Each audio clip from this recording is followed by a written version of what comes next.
Y'all bear with me. I'm still trying to find the best position for my mic. I'm always talking with my hands, and then I want to be able to move it quickly and out of the way when I'm not using it. Bear with me. But if you haven't heard, the Heritage Foundation, their website that they use to post news stories or news happening with the Heritage Foundation and all that they're trying to do, that site was hacked. That site was hacked, and a whole bunch of information was released out on to Twitter.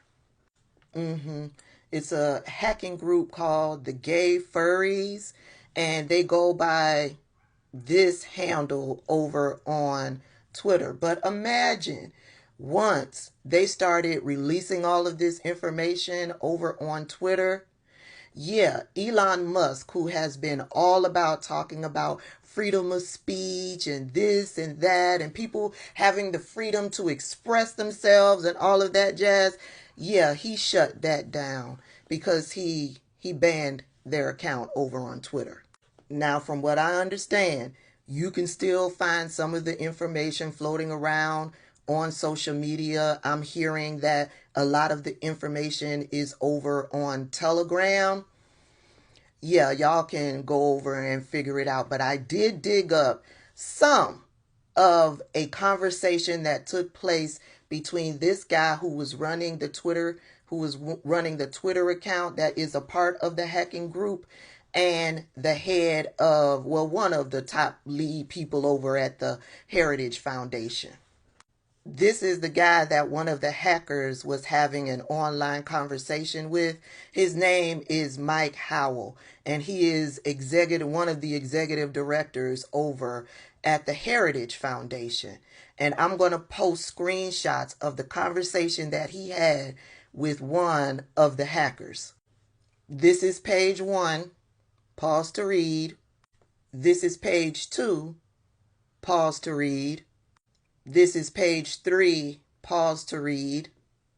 And this is the final page of that conversation. You can pause to read this. Now, a lot of the information that people are claiming was leaked was email addresses, passwords to those email accounts, IP addresses was leaked, and they found that there were several IP addresses that lead back to the Chinese government, which is leading people to believe that the Heritage Foundation is working in conjunction with the Chinese government. All of that is alleged because I haven't seen any of this documentation, and truth be told, I'm not going out looking for it. Just coming across the conversation, I believe the information is out there, and Mike Howell pretty much confirmed this story.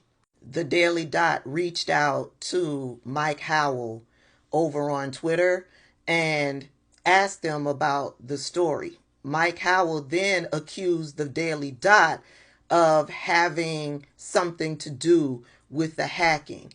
And then they provided the Daily Dot with this statement, quote, "The Heritage Foundation was not hacked.